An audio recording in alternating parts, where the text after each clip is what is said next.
அனைவருக்கும் வணக்கம். மற்ற நூல்களை அறிமுகம் செய்ய தோழர்களுக்கு ஒரு வாக்கு கொடுத்துக்கிறேன். உங்களோட நேரத்தை நான் ரொம்ப நேரம் எடுத்துக்க மாட்டேன். உங்களுக்கும் அதற்கான வாய்ப்புகளை நான் வழங்குவேன். சண்முகம் தோழர் சொன்ன மாதிரி நாங்கள் சென்னைக்கு வந்த புதுசில் மதுரை, என்னோட ஊர் ராஜபாளையம், என்னோட இணையர் ஊர் மதுரை. போகும்போதெல்லாம் சென்னையில் எப்படி இருக்கீங்க, சென்னையில் எப்படி இருக்கீங்க கேட்பாங்க. ஒன்றுமே தெரியலைங்க, நல்லா தாங்க இருக்கிறோம் அப்படின்னு சொல்லுவோம். நம்பவே மாட்டாங்க எப்படின்னு. ஏன் அப்படின்னா நாங்கள் சென்னைக்கு வந்த போதே போன பகுதி திருவொற்றியூர் இம்கோ நகர், தொழிலாளர்கள் இருக்க ஏரியா, நம்ம மக்கள் இருக்கிற ஏரியா. அதனால எனக்கு ஒரு பொழுதும் ஒரு வித்தியாசமும் தெரியல. அப்படி கிடைத்த ஒரு நல் வாய்ப்புல கிடைச்ச நண்பர் தான் தோழர் சண்முகநாதன் அவர்கள். தோழர் சொன்ன மாதிரி அவர் ஒரு சொல்லுவோம்ல, நம்ம வாழ்க்கையில சில காலகட்டங்கள்லாம் மறக்கவே முடியாது, அப்படி ஒரு பசுமையா இருக்கும்னு. அப்படி இருந்த நேரங்கள் தான் திருவொற்றியூர். இப்போ மெட்ரோ வந்துருச்சு. அப்போ நம்ம கூட்டங்கள்லாம் எல்லா சாலையும் தென் சென்னை நோக்கி இல்லை மத்திய சென்னை நோக்கியே இருக்கும். அதனால எங்களால் வட சென்னையில் இருக்க முடியல. கூட்டங்கள்லாம் முடிச்சுட்டு இல்லை வேலைகள்லாம் முடிச்சுட்டு ட்ரெயினை பிடிக்க போனோம்னா 11:30 ட்ரெயின் முடிஞ்சிடும், பஸ் இருக்காது, ரொம்ப சிரமமாக இருக்கும். ஒன்றுமே வேற, அதில் தான் எக்ஸ்பிரஸ் ட்ரெயினும் போகும். அது போயிடுச்சுன்னா அவ்வளோதான், நம்ம 3/4 மணி நேரம் அங்கேயே இருக்கணும். நிறைய நேரம் வீட்டுக்கு போயிட்டு கஞ்சி வச்சு குடிச்சிட்டு போயினா ஹோட்டல்லாம் மூடிடுவாங்க. அதுக்காக ஏற்கனவே புலம்பெயர்ந்து இங்கே வந்தோம். மனதுக்கு நிறைவான ஒரு பகுதியை விட்டு நாங்கள் இப்போ மத்திய சென்னை கோடம்பாக்கத்தில் இருக்கோம். அங்கேயே உழைக்கும் மக்களோட இருக்கிறோம், அதனால சிக்கல் இல்லை. சரி, இப்போ ரொம்ப அருமையான அறிமுகத்தை தோழர் யமுனா பற்றி அப்பனசாமி தோழர் சொன்னாங்க. யமுனா தோழரை பொறுத்தளவுக்கும் அவர் நம்மளுடைய விஸ்வகுருவும், அவருக்கு குருவாக இருக்கக்கூடிய ட்ரம்ப்பு, இல்லை இங்கே இலக்கிய பிதாமக பீஷ்மர்கள் எல்லாம் பின்னி பெடல் எடுத்து ஓட விடுவார். அது நம்ம முகநூல்ல பார்க்கலாம். அந்த அளவுக்கு ஒரு காத்திரமான அந்த விஷயத்த அவரோட அந்த பகடி ரொம்ப நல்லா இருக்கும், நம்ம ரசிக்கிற மாதிரி இருக்கும். நமக்கு மக்கள் எதிரிகளை ஒருத்தர் நெய்ய படைக்கும் போது நமக்கு எவ்வளவு சந்தோஷமா இருக்கும். அந்த மாதிரியான ஒரு தோழர். அடிப்படையில அவருடைய கண்ணோட்டங்கள்ல சில கோட்பாடுகள்ல எனக்கு மாறுபட்ட கருத்து இருந்தாலும், தோழர்கள்லாம் சொன்ன மாதிரி கலை இலக்கியம் யாவும் மக்களுக்கே அப்படின்ற அந்த மார்க்ஸை அடிப்படையிலிருந்து மாறாமல் தான் அவருடைய விமர்சனங்கள்லாம் இருக்கும். கொஞ்சம் கோவப்பட்டுட்டா பட்டாசு மாதிரி படப்படன்னு வெடிப்பாரு, சுடும் அது நிறைய பேர். அப்படியான ஒரு குணமிக்க தோழர் தான். அவரை பற்றிய நீண்ட அறிமுகம் முடிஞ்சிருச்சு. அடுத்தது உங்களுக்கு எல்லாம் நல்லாவே தெரியும். அதுவும் இப்போ இந்த மிகப்பெரிய நெருக்கடியான ஒரு போர் சூழல்ல மஹமூத் தர்வீஷ் பற்றி நம்ம ரொம்ப குறைவான ஒரு எண்ணிக்கை, ஒரு அளவு வாசிப்பு அனுபவம் உள்ள தோழர்கள் தான் இருக்கிறீங்க. அவரை பற்றின அறிமுகமும் பெருசா உங்களுக்கு தேவையில்லை அப்படின்னு தான் நினைக்கிறேன். நமக்கு எல்லாம் தெரியும், அவரை பாலஸ்தீனத்துடைய தேசிய கவிஞர் அப்படின்னு சொல்ற அளவுக்கான ஒரு ஆளுமை மிக்க படைப்பாளுமையா அவர் இருந்தாரு. ஒரு உலக கவிஞர் அப்படின்னு சொல்றாங்க, அப்படின்னு கூட சொல்றாங்க. மக்கள் கவிஞர் தான். ஏன்னா அவர் நிறைய அவருடைய படைப்புகள் எப்படி வந்ததுன்னா, எதால அவர் பாதிக்கப்பட்டாரோ அதனிடத்துல இருந்து அவருடைய படைப்புகள் மேலிருந்து வந்தது. ஆக்கிரமிப்பு, போர், இப்போ வரைக்கும் இன்னைக்கு வரைக்கும் காசா சந்தித்து கொண்டிருக்க அந்த சிக்கல், அதெல்லாம் பார்க்கிறோம். நமக்கு நல்லாவே தெரியும், இந்த முதலாளித்துவ அமைப்பு முறை இருக்கும் வரைக்கும் போர் என்பது முடிவுக்கு வரவே வராது. அது போர்ல தான் அதனுடைய இன்னொரு செல்வ வளத்தை எப்படி உழைப்பை சுரண்டி வளங்களை, இயற்கை வளங்களை சுரண்டி வாழுதோ, அதே மாதிரி அடுத்த நாட்டினுடைய வளங்களையும் அதனுடைய அரசு அதிகாரத்தையும் அது கைப்பற்றி தான் முதலாளித்துவம் தன்னை தகவமைச்சு கொண்டே வருது. போர் ஒரு முடிவுக்கு வரணும்னா இந்த முதலாளித்துவ அமைப்பு முறை முடிவுக்கு வரணும். அது வரைக்கும் போர் முடிவுக்கே வராது. போர் முடிவுக்கு வராத வரை மஹமூத் தர்வீஷே சொல்றாரு, நான் வாழும் வரை என்னுடைய சொற்கள் இருக்கும், என் சொற்கள் போராளிகளுக்கு ரொட்டியாகவும் ஆயுதமாகவும் இருக்கும் அப்படின்னு சொல்றாரு. அவர் இப்ப இறந்துட்டாலும் அவர் வாழ்ந்து கொண்டுதான் இருக்கிறார். ஏன்னா போர் முடியும் வரை, போரினால் அலைக்கழிக்கப்பட்ட மக்கள் இருக்கும் வரை, போரினால் ஒரு துண்டு ரொட்டிக்காக குழந்தைகள் ஒரு ட்ரக்கு பின்னாடி குடுகுடன் ஓடி நம் கண்களில் எல்லாம் கண்ணீரை வரவழைக்கும் வரை மஹமூத் தர்வீஷ் மறைய போவதில்லை. போர் கண்டிப்பாக ஒரு காலத்தில் முடிவரும். நான் அதுலலாம் ரொம்ப நம்பிக்கையோட தான் இருக்கிறேன். நாம இன்னைக்கு ரொம்ப ரொம்ப கடுகளவு நம்ம வேலை பார்க்குறோம், ஒரு மாற்றத்தை கொண்டு வருவதற்கு, ஒரு சமத்துவ சமூகத்தை படைப்பதற்கு. ஆனாலும் முதலாளித்துவம் வீழ்ந்தே தீரும், அதுதான் வரலாறு. அப்படியான ஒரு காலகட்டத்தில் போர் முடிந்து எப்படி எல்லாருமே அதான், எப்படி தர்வேஷ் என்ன சொன்னார்னா, நான் என்னுடைய எழுத்து போராளிகளின் கையில் ரொட்டியும் ஆயுதமாகவும் இருக்கும்னு சொன்னாரு. உலகப் போருக்கு எதிராக ரஷ்ய பெண்களும் அன்றைக்கு தெருவில் இறங்கி ஒரு வேலை நிறுத்தத்தையும் போர் நிறுத்தத்தையும் வேலை நிறுத்தத்தை தொடங்கி சொல்லும் போது அவங்க கேட்டது பிரெட் அண்ட் ரோசஸ் தான், ரொட்டியும் அமைதியும் சமாதானம் அப்படின்னு வச்சுக்கலாம். அதுதானே வேணும். ஒரு போர் நடந்துட்டு இருக்கப்போ என்ன வேணும்? உணவு இருக்காது, உணவு வேணும். போரினால் ஏற்பட்ட வலி, நெருக்கடி, கொலை, படுகொலைகள், சொந்த குழந்தைய, அம்மாவை, அப்பாவை எல்லாம் கண்ணு முன்னாடி ரத்த வெள்ளத்துல பார்த்து கொண்டிருக்கிற அந்த மன பதைப்பதைப்பு, அதை நிறுத்தணும் அப்படின்றதான் அந்த மக்கள் எல்லாருடைய அந்த கோரிக்கையாக இருந்தது. அது முடிவுக்கு வரும். அது வந்தது பிறகும் மஹமூத் தர்வீஷ் போன்றவருடைய கவிதைகள் அதற்கான அவர் இந்த புத்தகத்துடைய தலைமை ரத்த சாட்சியமாக அப்போதும் நம்மளுடைய நினைவில் இருப்பார்கள். அதுவரை அவருக்கு மரணம் இல்லை அப்படின்னு தான், கண்டிப்பாக மரணம் இல்லை. அவர் சொல்றாரு இல்லைங்களா, என்னுடைய சொற்கள் ஆயுதமாக இருக்கும் அப்படின்னு. அதை நான் படிக்கும் போது நமக்கு எல்லாம் தெரிந்த அந்த கவிதை வரிதான் ஞாபகம் வந்தது. கெட்ட போரிடும் உலகை வேருடன் சாய்ப்பதற்கான ஒரு ஆயுதமாக அவருடைய அந்த சொற்கள் இருந்தது. அது எதிரிகளை அச்சமுறை செய்தது. பயந்து போனாங்க, ஓடினாங்க. அவர் அவ்வளவு தூரம் நீதான் கேள்வி கேட்கிறார். அவருடைய அந்த வாழ்க்கையை நான் படிக்கும்போது எனக்கு என்னவோ உடனடியாக பகத்சிங் தான் ஞாபகத்துக்கு வந்தாரு. ஏன்னா அவர் பகத்சிங் போலவே இவரும் ரொம்ப சிறு வயதிலேயே அந்த பாலஸ்தீனத்தில் நடத்திருக்கின்ற அந்த இஸ்ரேல் இராணுவத்தினுடைய ஆக்கிரமிப்பு, அதனுடைய கொடுமைகள் அதெல்லாம் பார்த்துட்டு சின்ன வயதிலேயே அவர் ஒரு படைப்பு ஆளுமையாக மாறுகிறார். 19 வயதுல முதல் நூல், அதுக்கு முன்னாடியே வந்திருக்கணும். அதுக்கான அங்க இருக்கக்கூடிய அந்த போர் சூழல்ல அவருக்கு அதுதான் வாய்ப்பு இருக்கு. அவருடைய முதல் நூல் வருது. அவர் அடையாள அட்டை அப்படின்னு ஒரு தலைப்பிட்ட ஒரு கவிதை எழுதுனதுக்காக அது கிராமந்தோறும் அந்த கவிதை அதுவா போகுது. நம்ம இப்போ மொழியில சொன்னோம் வைரல் ஆகுது. அதை பார்த்து அச்சமுட்டு தான் அவரை அவரோட வீட்டு சிறையில் வைக்கிறாங்க. எல்லா விஷயமும் எனக்கு பகத்சிங்கோட ஒப்பிட்டு பார்க்க தோணுது. நான் பகத்சிங் ரொம்ப இளம் வயதிலேயே இந்த நாம் அவரை இழந்துட்டோம். இவரும் கிட்டத்தட்ட ஒரு 64 வயசுன்னு நினைக்கிறேன். அது ஒன்றும் இறந்து போகக்கூடிய ஒரு வயதெல்லாம் இல்லை. அந்த அந்த இதயத்தால அதற்கு மேல் வலியையும் நோய்மையும் தாங்க முடியல. அந்த இதயத்தால அவர் இறந்து போறாரு. ஆனால் மரண படுக்கையிலும் கவிதை எழுதுறாரு. எனக்கு தெரிஞ்ச வேற நான் பெரிய வாசிப்பு அனுபவம் பெருசா இல்லாட்டாலும் எனக்கு தெரிந்த அளவு மரண படுக்கையில ஒரு மருத்துவரை நான் கூப்பிடுறேன். எதுக்காகனா ஒரு 10 நிமிஷம் என்னோட அந்த மரணத்தை தள்ளி போட முடியுமா அப்படின்றதுக்காக நான் மருத்துவரை கூப்பிடுகிறேன் அப்படின்னு ஒரு அந்த நேரத்துல கூட ஒரு கவிதை எழுதின மனிதர் தான்.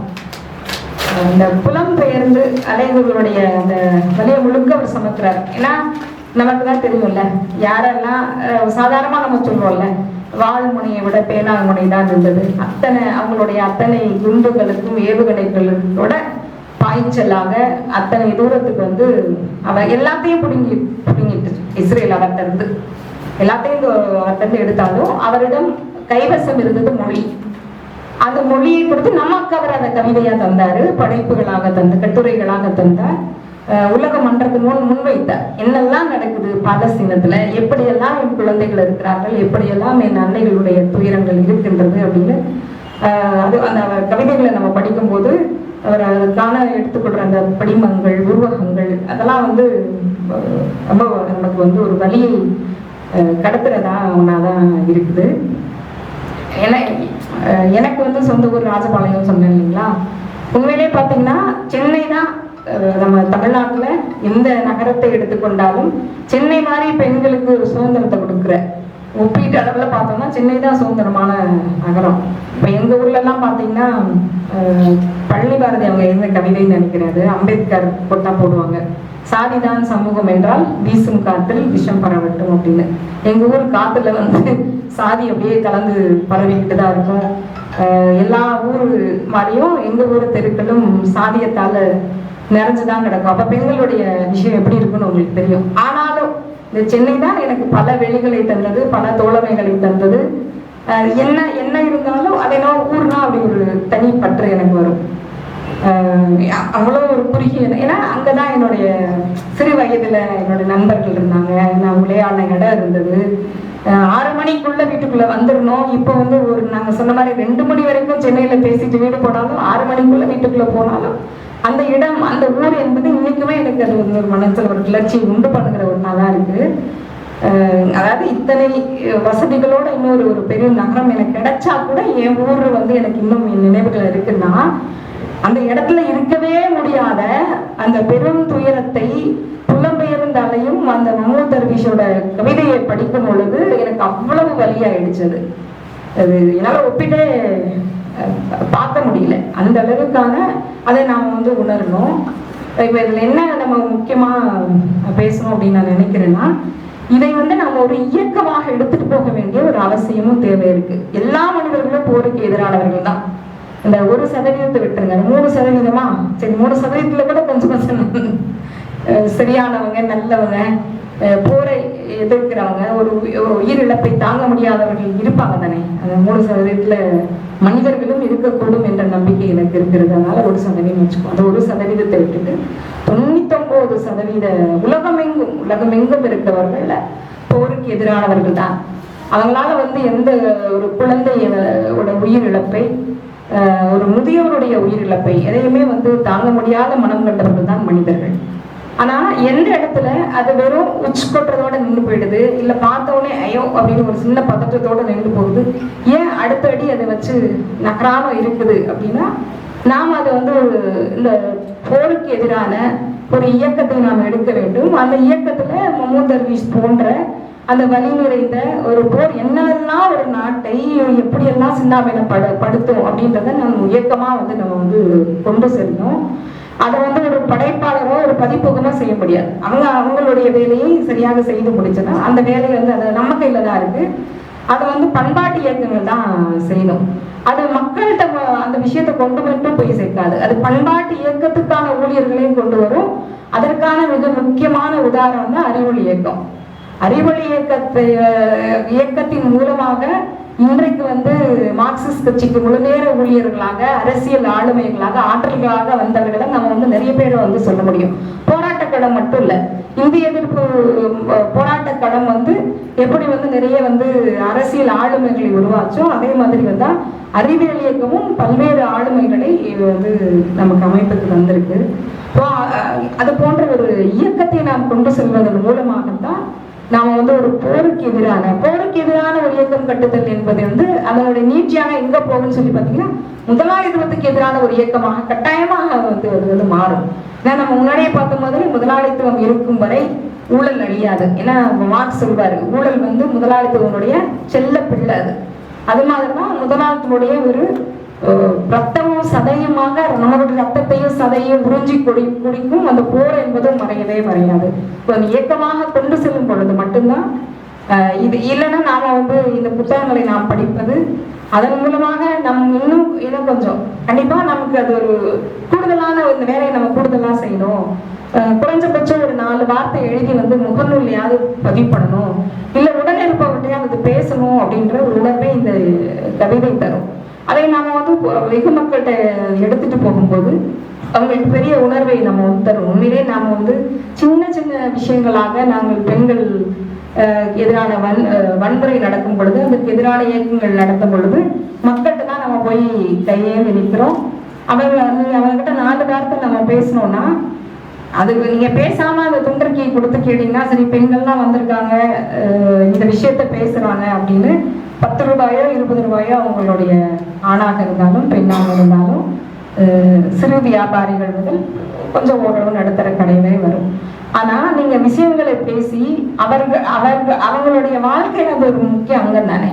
அவர்களை நீங்க வந்து அந்த விஷயத்த பேசும் பொழுது எவ்வளோ பேக்கெட்ல என்ன இருக்கு அதை எண்ணவே மாட்டாங்க, அப்படியே வந்து நம்ம கிட்ட வந்து கொடுப்பாங்க. அது வெறும் காசு இல்லை, அது வெறும் ஒரு பணம் இல்லை, அது வந்து அவர்களுடைய உணர்வு.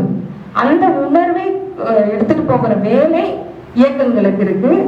அதை வந்து இது போன்ற அறிவு கூட்டங்கள் வந்து அதை வந்து கட்டாயமா செய்யும் அப்படின்னு நான் நம்புறேன். செய்யணும். நானும் அப்படி என்னால் என்ன முடியுமோ எங்கள் அமைப்பு சார்ந்து நாங்கள் சிறிய குழுவாக இருந்தாலும் எங்களுடைய பலம் பலவீனம் சார்ந்து ஒரு இயக்கமாக கொண்டு செல்வதற்கு கட்டாயமாக நான் வந்து முயற்சி செய்வேன். அதுதான் வந்து இத்தனை உடல் நலிவுற்ற போதும் பக்கம் பக்கமாக மக்களுக்காக எழுதுகின்ற யமுனா ராஜேந்திரனாக இருக்கட்டும், இன்றைக்கு தொடர் குமரேசன் அவர்கள் வந்திருக்காங்க. அவங்களும் கூட அவர்களுடைய நோயோடு போராடி வென்றதா இன்னைக்கு வரைக்கும் இதெல்லாம் நிறைய நமக்கு கண்ணுக்கு தெரிந்த கண்ணுக்கு தெரியாத தோழர்கள் எந்த விதமான இதுல வந்து பொருள் கணக்கு கிடைக்காட்டாலும் அதை தொடர்ந்து செய்து கொண்டிருக்கிற உயிர் பதிப்பகம் போன்ற பல்வேறு பதிப்பகத்தார் அவர்களுக்கு நாம அவங்களோட கை கோர்த்துக்கிற இடம் அதுவாக தான் இருக்கும். நம்மளால பதிப்பகம் நடத்த முடியாது. நான்லாம் ஒரு பெரிய எழுத்து சோம்பேறி, என்னாலாம் வந்து எழுதிட முடியாது அவ்வளவு எளிதாக. அப்போ என்ன செய்ய முடியும்னா இது ஒரு இயக்கமாக கொண்டு செல்வதற்கான ஒரு முயற்சியை செய்ய முடியும். இல்லை இயக்கமாக கொண்டு போகணும் அப்படின்னு 4 பேர்த்த வந்து கட்டாயமாக வந்து நான் வந்து பேச முடியும் அப்படின்னு வந்து நான் வந்து நினைக்கிறேன். இதுல வந்து நான் ரொம்ப ஆரம்ப காலகட்டத்துல இந்த வாசிப்புக்குள்ள வரும்பொழுது நினைப்பேன், இதெல்லாம் தேர்ந்தெடுக்கப்பட்ட சிறுகதைகள், தேர்ந்தெடுக்கப்பட்ட கவிதைகள். 4 கவிதை அவங்கதான் படத்தை எழுதி வச்சிருக்காங்க, அதுல ஒரு புத்தகத்தை படிச்சா போதாதான் அப்படின்னு சொல்லி ஆரம்ப காலகட்டத்துல வரும்போது அப்படிதான் வந்து புரிஞ்சது. ஒரு படைப்பாளியினுடைய படைப்புலகத்தை பத்தி புரிஞ்சு கொள்வதற்கும் நாம நிறைய விஷயங்களை வந்து கத்துக்கிறதுக்கு மொத்தமா அவங்களோட படைப்புகளை வந்து படிக்க முடியாதப்போ இது போன்ற ஒரு தேர்ந்தெடுக்கப்பட்ட தோழர் வந்து அதுக்கு தேர்ந்தெடுக்கப்பட்ட அரசியல் கவிதைகள் அப்படின்னு வச்சிருந்தாரு. எனக்கு தெரிஞ்சு நான் படிச்சவர்கள் மம்மூத் தர்விஷோட எந்த விஷயமே அரசியலற்று இல்லை அப்படின்றதான் நம்மளோட கூடுதல் அழுத்தம் தரதுக்காக அவர் அந்த வார்த்தையை சேர்த்திருக்காரு அப்படின்னு நான் நினைக்கிறேன். மம்மூத் தர்விஷோட அனைத்து கவிதைகளும் அனைத்து படைப்புகளும் கட்டுரைகளும் எதுல வந்து அதுல இங்க அரசியலற்றதான் எதுவும் இல்லை, ஒரு அழுத்தத்துக்காக தோழர் அதை சேர்த்திருக்காருன்னு நினைக்கிறேன். அவர் வந்து இதுல வந்து அவருடைய கவிதையை ஒவ்வொரு இறகா ஒரு கவிதை ஒரு இறகுனா ஒவ்வொரு இறகா சேர்த்து இது ஒரு சிறகா நமக்கு கொடுத்துருக்காரு. இது வந்து நம்ம மனசபையை தூக்கிட்டு போய் காசா முனையில நிறுத்துது. அங்க இருக்க குழந்தைகளோட வலியை நம்மளை வந்து கூடுதலாக உணர வைக்குது, கூடுதலாக நம்ம வேலை செய்யணும் அப்படின்ற விஷயத்த சொல்லுது. அப்படி அது வந்து அது முதல் கவிதையிலேருந்து கடைசி கவிதை வரைக்கும் அதை பட்டியல்படுத்தினது கூட ஒரு மிகவும் மெனக்கிலோட அதை செஞ்சிருக்கிறாரு அப்படின்றத இதை வந்து நம்ம படிக்கும் போது வந்து தெரியுது. நான் கூட ஆரம்பத்துல சில கவிதைகள்லாம் படிக்கும்போது வலிக்க வச்சுட்டே இருக்கிறாரு, எனக்கு வந்து நம்பிக்கை வரணும், எந்த ஒரு எழுத்து வந்து எனக்கு நம்பிக்கை கொடுக்கணும், நான் வந்து அதை அடைய முடியும், அது ஒன்றும் இல்லை தான் சொல்லுவான்ல, அடைவதற்கு ஒரு பொன்னுலகம் இருக்குன்னு அது மார்க் சொன்னாரா என்னன்னு கூட எனக்கு தெரியல. ஆனால் அப்படியான ஒன்று இருக்கு, வேணும்ல எனக்கு அடைவதற்கு ஒரு பொன்னுலகம் இருக்கு. நான் எனக்கு செத்து போகலாம், ஆனால் எனக்கு பின்னாடி வர்ற என் மக்கள், என் உழைக்கும் மக்கள் எவ்வளவு காலகாலத்துக்கு அப்படி போராடிட்டே இருக்கணுமா? இல்லை, ஒரு பொன்னுலகம் இருக்குன்னு சொல்லணும்ல, ஒரு நம்பிக்கை வேணும்ல அப்படின்னு நினைக்கிறாள். இப்போ ஃபர்ஸ்ட் 2-3 கவிதை படிச்ச அப்படி தோணுது. அதுக்கப்புறம் போக போக அப்படியெல்லாம் இல்லை, மிகவும் நம்பிக்கை மிகுந்த வார்த்தைகளையும் ஒளியையும் அவர் தராரு. எதையே அச்சுறுத்துறாரு. நான் உன்ட்ட பிச்சை கேட்கிறேன்னு நினைக்கிறியா? நான் பிச்சைலாம் கேட்க மாட்டேன், இந்த வார்த்தையே உனக்கு எவ்வளவு அச்சுறுத்துன்னு எனக்கு தெரியும். உண்மைதான், இப்போ தேவை அதுதானே. என்ன எதிர்பார்க்கிறாரு? அந்த பெயரில மட்டும் வெள்ளை மாளிகையாக இருந்து கொண்டு ரத்தமும் நினமும் உள்ள கரையோட இருக்கிற அந்த வெள்ளை மாளிகையின் அதிபர் என்ன கேட்கிறாரு? அவரு மண்டியில தான் சொல்றாரு. அதுதான் அவருடைய, அதாவது அதுக்கு பின்ன நிறைய இருக்கு, பொருளாதாரம் அதெல்லாம் இருந்தாலும் மண்டியிடணும் அப்படின்ற ஒன்றும் அதனுடைய மிகப்பெரிய எதிர்பார்ப்பாக இருக்குது. ஆனால் மண்டியிடாத விஷயமாக இன்னைக்கு ஈரான் நின்று கொண்டு இருக்கிறது. அதே போல்தான் அவரும் சொல்றார், எங்க காசா வந்து உனக்கு தெரியாது, அதை பத்தி நல்லா புரிஞ்சுக்க முடியாது, நாங்க பிச்சை கேட்போம்னு நினைக்கிறேன், உன்ட்ட மண்டிடுவோம்னு நினைக்கிறேன், ஒருபோதும் அது வந்து நடந்து விடாது அப்படின்ற விஷயத்தையும் நமக்கு வந்து அந்த உறுதியையும் அவர் தராரு. ஒரு நாள் காசா வந்து வெற்றி பெறும், அதாவது அது ஒரு பேசக்கூடிய விஷயமாக காசா இருக்காது அப்படின்னு ஒரு கவிதையை சொல்றாங்க. என்னன்னா எப்ப நம்ம காசாவை பத்தி பேசுறோம், எங்க அப்பா தான் எப்பயுமே ஒரு விஷயம் சொல்லுவாங்க, நம்ம உடம்புல இருக்க உறுப்பு எதுவுமே அதை நமக்கு ஞாபகப்படுத்தக்கூடாது, அது பாட்டு இருக்கணும் அப்படின்னு சொல்லுவாங்க. அதாவது காலை எப்ப நம்ம நினைப்போம், கால் வலிச்சாதான் கால் நினைப்போம், தலை எப்ப நினைப்போம், தலைவலினாதான் தலையை நினைப்போம், இல்லைன்னா அது வாரம் இருக்கும். இப்ப காசா தன்னை இந்த உலகத்துக்கு அதை ஒரு பொருளா சொல்லாம இருக்கணும் அப்படின்னா என்னன்னா, அது எல்லா நகரங்களை போலும், எல்லா நாடுகளை போலும், எல்லா மக்களையும் போலும் காசா மக்கள் தங்களுடைய அன்றாட வாழ்க்கையை வாழ்ந்து கொண்டு காலையில சாப்பிட்டு டீ குடிச்சு அம்மா போட்ட டீல வந்து சக்கரை கம்மியா இருக்கு, சக்கரை கூட இருக்குன்னு சொல்லிக்கிட்டு குழந்தை வந்து பொம்மையை உடைச்சிட்டு அதுக்கு அப்பா ரெண்டு திட்டிக்கிட்டு இப்படியான ஒரு சாதாரணமான வாழ்க்கை. ஏதோ வேற எதுவும் கேட்கல. நான் என்னோட அன்றாட வாழ்க்கையை சாதாரணமான சராசரியான இந்த உலகத்துல பிறந்த அத்தனை உயிர்களும் விருப்பப்படுகிற ஒரு அமைதியான வாழ்க்கையை வாழ விரும்புவதுதான் காசா மக்களுடைய குறி. வேற என்ன எதுவும் கேட்கல. அது அதுவா இருக்கும், ஒரு நாள் அப்படியான ஒரு சூழல் உருவாகும் அப்படின்ற மிகப்பெரிய நம்பிக்கையை நமக்கு வந்து தர்விஷ் தராரு. எனக்கு அதை படிச்சதுக்கு அப்புறம் தான் பரவாப்பா ஓகே இப்படிதானே இருக்கணும். அவரும் சொல்றாரு கவிதைனா எப்படி இருக்கணும் அப்படின்னு. ரொம்ப ரொம்ப அது ஒரு ஏதாவது ஒரு வீட்டில் விளக்கேற்றாத ஒரு கவிதை, விளக்கின் ஒளியை தராத ஒரு கவிதை, அப்படி ஒரு கவிதை பறக்கவே கூடாது. ஏழைகளுக்கு சாமானிய மக்களுக்கு புரியாத ஒரு கவிதை, அது ஒரு கவிதையே கிடையாது. அப்படி ஒரு கவிதை பிறக்கவே கூடாது. அதுதான் அவர் வந்து அதனாலதான் அவர் வந்து மக்கள் கவிஞர் அப்படின்னு நம்ம வந்து பொதுவா மக்கள் மருத்துவர், மக்கள் கவிஞர். தமிழ்நாட்டில் வந்து இந்த புரட்சி அப்படின்ற சொல் மலினப்படுத்தப்பட்ட மாதிரி வேற எங்கேயும் மலினப்படுத்தப்பட்டதா எனக்கு தெரியல. இங்கதான் நிறைய வந்து புரட்சி கலைஞர்கள், புரட்சி தலைவி, அப்புறம் இளைய புரட்சி, அப்புறம் இளைய புரட்சிக்கு மேல இன்னொன்று இளைய புரட்சின்னு போட்டுவாங்களா என்னன்னா தெரியல. அதே மாதிரிதான் அந்த மக்கள் அப்படின்ற சொல்லும் இங்க வந்து மிக எளிதாக மலினப்படுத்தப்பட்டு கொண்டே வருகிறது. ஆனா உண்மையிலே ஒரு மக்களுக்கான கவிஞர் அப்படித்தானே சொல்ல முடியும். ஏதோ ஒரு வீட்டுல விளக்கு ஏற்றல அந்த கவிதைனா உன் கவிதை வந்து அது அது இருட்டில கிடக்கட்டும், அது எதுக்கு வெளிச்சத்துக்கு வரணும், தேவையில்லை அப்படின்றாரு. மக்களுக்கு புரியாத ஒரு கவிதை எதுக்கு இருக்கணும், அது தேவையில்லை. மக்களுக்கு புரிஞ்ச ஒரு கவிதை தான் கவிதையாக இருக்கணும் அப்படின்லாம் அதோட இந்த தொகுப்புல படிக்கதான். அதுக்கு முன்னாடி நம்ம அங்கொன்றும் இங்கொன்றுமாக செய்திகளை படிக்கும்போது, போர் குறித்த செய்திகளை படிக்கும்போது, பாலஸ்தீன ஆக்கிரமிப்பு படிக்கும்போது மட்டும்தான் நம்ம வந்து முகமது தர்விஷோட கவிதையை நான் படிச்சிருக்கேன். தேர்ந்தெடுத்துட்டு போய் ஒரு கவிதையை படிக்கணும் அப்படின்னு அவரோட பாலஸ்தீன கவிதை தொகுப்பை நான் படிச்சதில்லை. ஆனால் இதை படிக்கும் பொழுதுதான் தெரியுது எத்தனை ஒரு அவரை வந்து கட்டாயமாக ஒரு போருக்கு எதிரான, அவர் சொல்ற மாதிரி போருக்கு எதிரான மிகப்பெரிய ஆயுதமாக அவருடைய அந்த கவிதை வந்து இருக்குது. அதற்கான மொழியோட வந்து அது இருக்குது அப்படின்றதான் ரொம்ப ரொம்ப முக்கியமான ஒரு விஷயமா பாக்குறேன். அப்புறம் அதுல படிக்கும்போது இன்னொன்னு தோணுச்சு. பொதுவா நம்ம ஆரம்ப காலத்துல தமிழ் பற்றெல்லாம் வரும் பொழுது கல் தோன்றா மண் தோன்றா முன்னாடி மூத்த குடி அப்படி கல்லு மண்ண அப்ப வந்து சொல்லும் போது அப்படி பெருமையா இருக்கும். பேச்சை கேட்கும் போது அப்படி நமக்கு ஸ்லிப்பா இருக்கும்.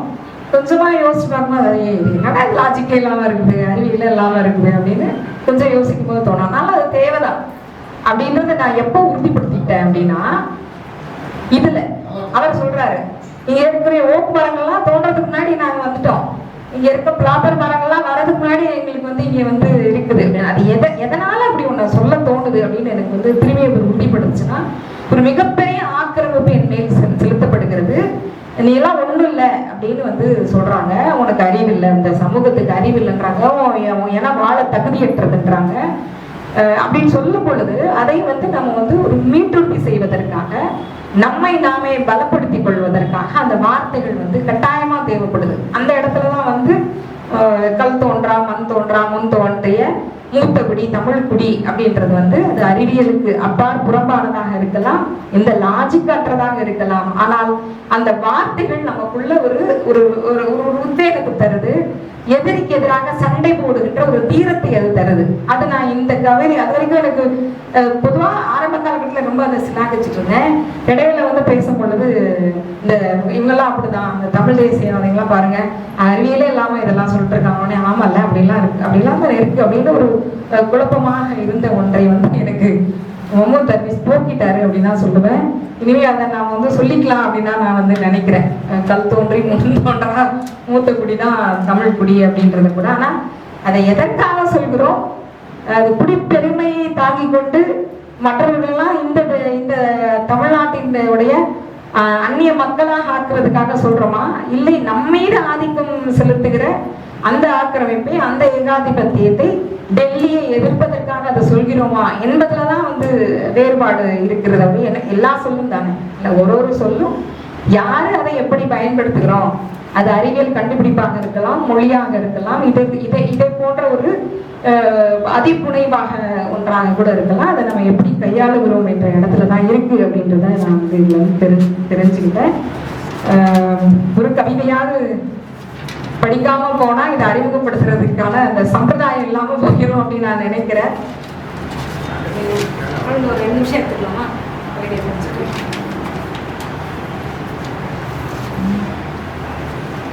அந்த இது வந்து கடைசியா இந்த கவிதையை வந்து பட்டியலில் வச்சிருக்கிறாரு தோழர் யமுனா. அழிவுறாத காசா.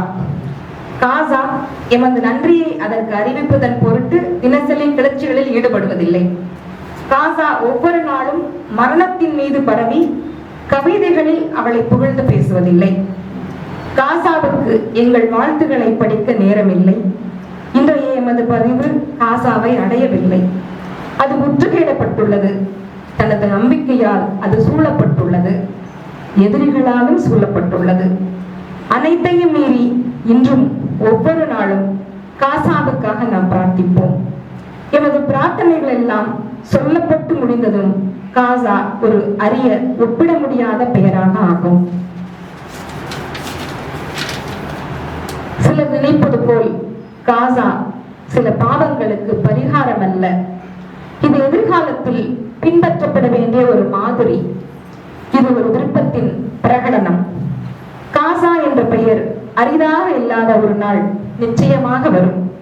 காசா என்ற பெயர் அரிதாக இல்லாத ஒரு நாள் நிச்சயமாக வரும். ஆக்கிரமிக்கப்பட்ட அனைத்து பாலஸ்தீன நகரங்களிலும் கற்கள் கனவுகளாக மாறும். கனவுகள் சிறந்த எதிர்காலத்தை உருவாக்கும். கல் தொகுதிகளாக மாற்றப்படும். நன்றி காசா, காசாவே நன்றி.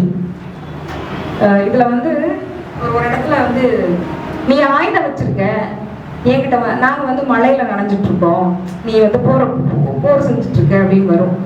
அதை வரிய வாசிக்கும் போது ஒரு இங்கே படிச்ச ஒரு ஜென் கதை, ஒரு குட்டி கதை ஒன்று ஞாபகம் வந்தது. ஒரு மழை நேரம் தவளை வந்து அந்த கரையோரமா நின்றுட்டு இருக்கோம். ஒரு போர் வீரன் வாளோட வருவான். வந்தோடனே இது அலட்சியமா வந்து அந்த போர் வீரனை பார்க்கும். இல்லை என் வாழை பார்த்து உனக்கு பயமே இல்லையா, குத்த போற மாதிரி எடுத்துட்டு போவோம் அந்த போர் வீரன். உடனே அது வந்து சொல்லும், நான் ஏன் உன்னை பார்த்து பயப்படணும், உனக்கு இந்த மழையை ரசிக்க தெரியல அப்படின்னு ஒரு இதா போகும். அது அவ்வளோ தைரியமா. ஏன்னா மழையை ரசிக்கும் சுதந்திரம் எனக்கு இருக்கிறது. ஆனா உனக்கு அந்த சுதந்திரம்லாம் கிடையாது. ஒருத்தர் ஆர்டர் போடுறான்னா நீ வெட்டணும், குத்தணும், கொல்லணும். இதை தவிர உனக்கு என்னைக்காவது மனசு நிம்மதி கிடைச்சிருக்குமா அப்படின்லாம் வந்து அந்த ஜென் கவிதை வரும். எனக்கு அது ஞாபகம் வந்தது. அவர் எழுதிப்பார், உங்ககிட்ட வந்து துப்பாக்கி இருக்கு, அதெல்லாம் இருக்கு, ஆனால் நாங்கள் மலையில் நினைத்து கொண்டு இருக்கிறோம் அப்படின்னு சொல்லிட்டு எல்லா போருக்கு எதிராக இல்லை தன் தேச விடுதலைக்காக, மக்கள் விடுதலைக்காக படைப்புகள் வைக்கிற எல்லா மனிதர்களும் அவங்க வந்து அவங்களுடைய இயற்கையும் சேர்த்துதான் பேசுறாங்க. வெறும் மண்ணை மட்டும் பேசல, அந்த மண்ணில் இருக்கிற மனிதர்களை மட்டும் பேசல, அங்க இருக்கக்கூடிய மரத்தை, அங்க இருக்கக்கூடிய செடியை, அங்க இருக்கக்கூடிய பறவையை, புள்ளினங்களை எல்லாத்தையும் வந்து சேர்த்துதான் வந்து அவங்க வந்து பேசுறாங்க. எல்லோருக்குமான, ஏன்னா அந்த ஒரு விடுதலை தான் அவர்களுடைய கனவாக வந்து இருக்கிறது. மஹமூத் தர்விஷனுடைய கனவும் காசாவினுடைய கனவும் நிறைவேறும். கண்டிப்பாக ஒரு நாள் நிறைவேறும். அதை அவரும் நம்பினார், நானும் நம்புகிறேன். நன்றி.